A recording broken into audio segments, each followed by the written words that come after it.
ஆம்பூர் அருகே அரசு நிதி உதவி பெறும் பள்ளியில் ஆசிரியரால் தாக்கப்பட்ட 8ஆம் வகுப்பு மாணவர் ஒருவர் தலையில் பலத்த காயங்களுடன் மருத்துவமனையில் அனுமதிக்கப்பட்டுள்ளார்.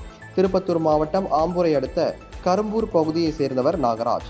இவரது 2 மகன்கள் மற்றும் 1 மகள் என 3 பேரும் பெரிய கரும்பூர் பகுதியில் செயல்பட்டு வரும் அரசு நிதி உதவி பெறும் இந்து மேல்நிலைப் பள்ளியில் பயின்று வருகின்றனர்.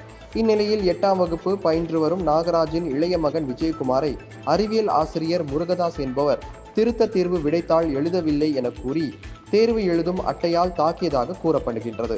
இதில் விஜயகுமாருக்கு தலையில் பலத்த காயம் ஏற்பட்டது. இதையடுத்து அந்த மாணவரை ஆசிரியர்கள் மீட்டு அருகில் உள்ள தனியார் மருத்துவமனையில் சிகிச்சைக்காக அனுமதித்தனர்.